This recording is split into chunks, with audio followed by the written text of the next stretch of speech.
मैं प्रिया राज, आप देख रहे हैं एक न्यूज़ 24। आपको बता दें, विधानसभा चुनाव को लेकर हर कोई तो सक्रिय है ही, लेकिन सीटों के बंटवारे को लेकर फॉर्मूला सीट जारी हो चुका है। यानी साफ तौर पे दावेदारी देखने को मिल रही है। आज तमाम मुद्दों पर बातचीत करेंगे। हालांकि हम ये बात भी इसमें बताएंगे कि किससे कौन सी सीट और कौन से क्षेत्र पर अपनी दावेदारी खेलेंगे। हालांकि बातें ये सामने आ रही है, बीजेपी, जदयू या फिर एनडीए को लेकर के चिराग पासवान, कई ऐसे तमाम नेतागण हैं जो इस बार विधानसभा चुनाव को लेकर अपने बयानबाजी या फिर कहा जाए तो सीटों को लेकर अपना जोरों शोरों से तैयारी कर चुके हैं। आज तमाम मुद्दों पर बातचीत करेंगे। बातचीत के लिए मेरे साथ मेरे सहयोगी विकास मौजूद है। विकास जी, विधानसभा चुनाव नजदीक है, इसे मद्देनजर रखते हुए हर नेता, हर पार्टी अपनी दावेदारी करना शुरू कर दिए, लेकिन ये जो सीटों का फॉर्मूला जो अभी जारी हुआ है, इसे लेकर कहीं ना कहीं बड़े घटक दलों में भी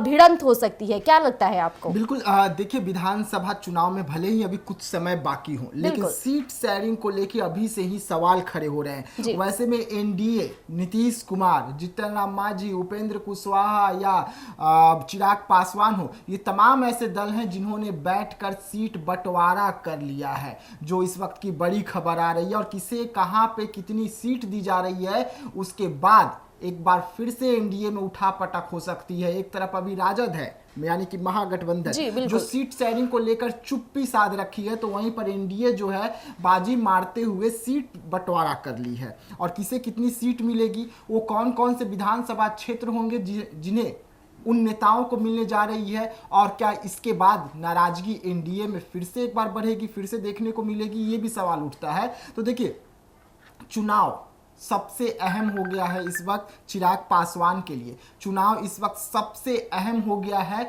वो तमाम दलों के लिए जो विधानसभा में लगातार अपनी सक्रियता दिखा रहे हैं, अपने विधायकों को उतारने की कोशिश कर रहे हैं, लेकिन इस वक्त चिराग पासवान जो है वो नाराज भी चल रहे हैं। सीट शेयरिंग फार्मूला हो या एनडीए की नीति हो, उसको लेकर नाराज चल रहे हैं। और जिस तरीके से बीते दिनों चिराग पासवान ने झारखंड में एक जनसभा, एक जन सैलाब को अगर हम बोले तो उसके सामने जिस तरीके से हुंकार भरे, उस हुंकार से सीधा सीधा अमित शाह, मोदी का टेंशन बढ़ता है कि अब चिराग पासवान की जो घुसपैठी है वो अब झारखंड में भी बढ़ रही है। वहाँ अभी तक चिराग पासवान उतने दमदार नहीं थे। लेकिन विकास जी, जो बातें हो रही थी, चिराग पासवान वहां जाते ये भी कहते हैं कि मेरे पिताजी यानी स्वर्गीय रामविलास पासवान का सपना था कि मैं झारखंड के लोगों के लिए डटा रहूं, और यही कारण रहा कि मैं आपके समक्ष आज मौजूद हूं।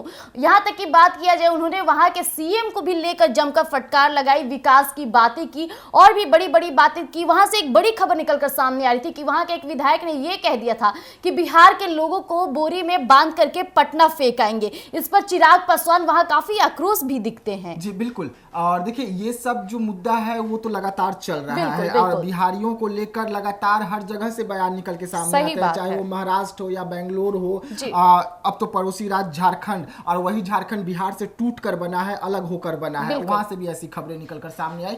लेकिन अब हम आ जाते हैं सीट शेयरिंग बंटवारे पर कि किसे कितनी सीट मिल रही है, वो कौन से विधानसभा है क्षेत्र जो तमाम नेताओं की झोली में जा रही है, और इसके बाद क्या कुछ होगा। तो देखिए, हम जो सीट शेयरिंग फार्मूला लेकर आ जाए हैं, जिस पर मोहर लग रही है, वो झारखंड की है। झारखंड की अगर हम बात करें तो झारखंड में सीधा 82 सीट है जिस पर दांव खेली जाएगी, लेकिन उस 82 सीट में से 81 सीट पर ही चुनाव होता है, क्योंकि एक सीट जो है राज्यपाल अपने पास रखते हैं। वैसे में अब वो कौन सी सीट है, यहाँ पर कौन से नेताओं को कितनी सीट मिल रही है, हम इसकी जानकारी आपको दे रहे हैं। जी, तो आपको बता दें कि बीजेपी इस बार अपनी कमर पूरी तरह से कस लिए, यानी बीजेपी झारखंड से 60 सीटों पर अकेले इस बार का दावा ठोकने के लिए तैयार हो चुके हैं। वही बात की जाए आजसू पार्टी की, आजसू पार्टी जो कि 14 सीटों पर अपने दावेदारी खेलेंगे। बात किया जाए एलजेपीआर, चिराग पासवान की पार्टी, जो झारखंड में इस वक्त काफी टिके हैं और बड़ी बड़ी बातें भी कर रहे हैं, उन्हें एक सीट दिया जाएगा। वहीं बात किया जाए वही बात की जाए केंद्रीय मंत्री यानी कि जीतन राम मांझी की, तो वो भी एक सीटों पर अपने दावेदारी खेलेंगे। जदयू की बात की जाए तो जदयू वहां से 4 सीटों पर खेल मचाएगी। लेकिन जो सीटों का बंटवारा हुआ है विकास जी, कहीं ना कहीं बहुत बड़ा गेम हो सकता है, क्योंकि एलजेपीआर यानी चिराग पासवान भी वहां से कई सीटों पर दावेदार करने के लिए तैयार थे। उनका साफ तौर पर कहना था कि मैं 40 से इतनी सीटों पर दावेदार, लेकिन उन्हें एक सीट ही मिल पा रहा है। वहीं जदयू जो कि बड़े पैमाने पर बातों को सामने ला रही थी, हालांकि लोकसभा चुनाव में जदयू एनडीए की सरकार कहा जाए तो नीतीश कुमार इस बार अच्छा प्रदर्शन किए, लेकिन उन्हें भी 4 सीटों पर दावेदारी देखने को मिल रही है। केंद्रीय मंत्री यानी कि कहा जाए जीतन राम मांझी को भी एक सीट ही दिया जाए, लेकिन आजसू पार्टी है उन्हें 14 सीटों पर क्यों? आखिर ऐसा क्या बड़ी बात हो गई थी? वहां पे एनडीए को वो सबसे बड़े नेता हैं एनडीए में, और झारखंड में हमेशा से वो लगातार काम करते आए हैं। झारखंड में एनडीए का गठबंधन में है। वैसे में आरजू पार्टी जो है वो 20 सीट मांग रहे थे, लेकिन उन्हें 14 सीट पे मना लिया गया है, क्योंकि अगर 20 सीट इन्हें मिल जाती तो बचती सिर्फ एक सीट, क्योंकि 40 सीट पर तो बीजेपी 60 सीट पे तो बीजेपी बोल रही है कि हमें चाहिए। वैसे में 20 सीट अगर इन्हें दी जाती तो बचती एक सीट, तो एक सीट में नीतीश कुमार को देते या चिराग पासवान को देते या जीतन राम मांझी को देते, ये बड़ा सवाल हो रहा था। वैसे में 14 सीट पर इन्हें मना लिया गया है, और इन्हें मनाने के लिए असम के मुख्यमंत्री को झारखंड आना पड़ता है। झारखंड के जो पार्टी के सबसे बड़े नेता हैं उनको लेकर अमित शाह के पास जाना पड़ता है, और बैठक होती है। उसके बाद वो 14 सीट पर मान गए हैं। अब बची हुई जो सीटें हैं, चिराग पासवान को 1 सीट, नीतीश कुमार को 4 सीट, हम पार्टी के जो अध्यक्ष हैं, राष्ट्रीय अध्यक्ष हैं और केंद्रीय मंत्री हैं जीतन राम मांझी, उन्हें 1 सीट दी जा रही है, और 1 सीट तो राज्यपाल के पास पहले से ही है। तो ये तमाम ऐसे सीट हैं जहां पर इस वक्त फाइनल हो चुकी है, और सबसे बड़ा सवाल चिराग पासवान को लेकर उठ रहा है कि चिराग पासवान 1 सीट पर मान गए।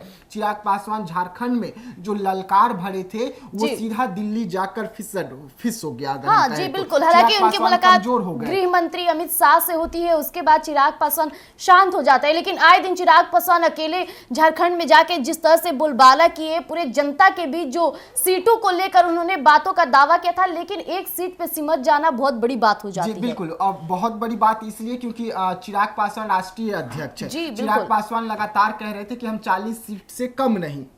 उसके बाद वही चिराग पासवान 1 सीट पर निपट जा रहे हैं, 1 सीट के लिए भी हाँ बोल दिए। तो तेजस्वी यादव बीते दिनों ही तो चिराग पासवान पे आरोप भी लगाए थे कि चिराग पासवान कुर्सी की राजनीति कर रहे हैं, और उन्हें बिहार में अगर 10 से 12 सीट भी दे दे तो वो मान जाएंगे। और उसका उदाहरण झारखंड में इस वक्त देखने को मिल गया है कि उन्हें 1 सीट देने जा रही है, और उसके लिए भी चिराग पासवान की पार्टी और चिराग पासवान ने हामी भर दी कि हाँ ठीक है, हम 1 सीट पर संतोष कर ले रहे हैं। यानी जो बातें खुलकर सामने आ रही थी कि चिराग पासवान कभी भी बीजेपी से टक्कर नहीं ले सकते हैं, वही बात हो रहा है कि चिराग पासवान 1 सीट पे भी हामी भर देते हैं। और इन बातों का जिक्र तेजस्वी यादव आए दिन करते रहे। तेजस्वी यादव का साफ तौर पे कहना है कि चिराग पासवान सिर्फ हवाबाजी करते हैं, उन्हें जो मिलेगा वो अपने खेमे में ले लेंगे, और यही झारखंड से निकलकर अभी सामने आ रही है। बिल्कुल, और यही सब कुछ झारखंड से नजर भी आ रहा है, क्योंकि जिस तरीके से चिराग पासवान ने 1 सीट पर हामी भरी, उसके बाद सीधा जीतन राम मांझी ने 1 सीट के लिए हामी भर दी। नीतीश कुमार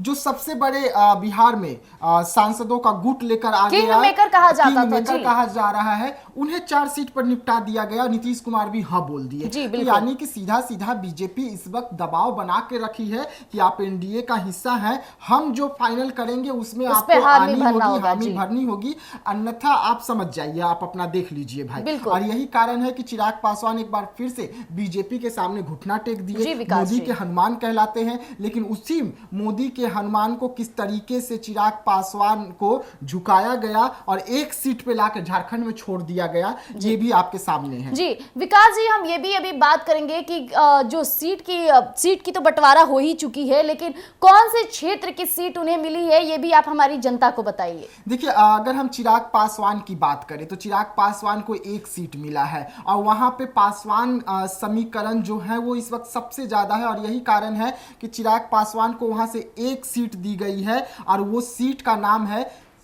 सिकारी पारा, जहां से चिराग पासवान इस वक्त तैयारी कर रहे हैं सिकारी पारा सीट से। और अब देखने वाली बात होगी कि सिकारी पारा जो सीट है वहां से चिराग पासवान जीत दर्ज करते हैं कि नहीं। लेकिन पिछले बार भी चिराग पासवान की जो पार्टी है सिकारी पारा से ही चुनावी मैदान में उतरी थी। जी, वहीं अगर बात की जाए हम पार्टी यानी जीतन राम मांझी की, तो वो गया से सटा यानी कि चतरा से इस बार सीट को लेकर के अपने दावेदारी दिखाएंगे। यानी चतरा वो सीट है जहां केंद्रीय मंत्री कहा जाए तो जीतन राम मांझी अपने दावेदार खेल सकते हैं और वहां से अच्छा खासा वोट भी पा सकते हैं।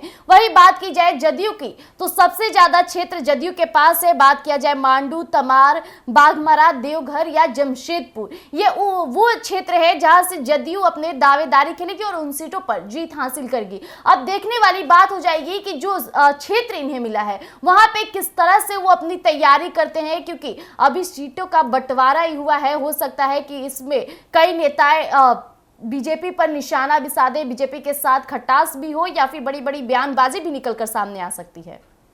जी विकास जी, क्या लगता है आपको, जिस तरह से क्षेत्र जो मिला है वहां से क्या सारे सहमत होंगे या फिर कुछ खटास देखने को मिलेगा? देखिए, क्षेत्र का जैसे ही मोहर लग जाएगी, जो हम बता रहे हैं उस फॉर्मूले पर मोहर लगेगी तो कुछ तो विवाद होता है मोहर लगने के बाद में। जब उन्हें सीट चिराग पासवान फिर जनता के सामने आके कहेंगे कि हमें एक सीट नहीं ज्यादा चाहिए, वो कहेंगे हमें एक सीट नहीं ज्यादा चाहिए, तो ये सब कुछ होता है। लेकिन फिर तमाम नेता मान जाते हैं, चुनाव की तैयारी करने लगते हैं और उसके बाद किसकी जीत होगी किसकी हार होगी ये अहम हो जाती है। तो अब देखने वाली बात रहेगी कि इन सीटों को लेकर के जो बीजेपी ने अपना फॉर्मूला सेट किया है, क्या वाकई इस पर हमारे सारे पार्टी के लोग दावेदारी दिखाएंगे या फिर बड़े बड़े खटास और बयानबाजी इस पर जमकर होगा। वहीं कहा जाए तो राजद भी इसमें जरूर बोलने अपना बुलबाला जारी रखेंगे, बयानबाजी भी जारी रखेंगे। तो देखना दिलचस्प रहेगा। तब तक के लिए आप यूं ही बने रहिएगा एक न्यूज़ 24 पर। धन्यवाद।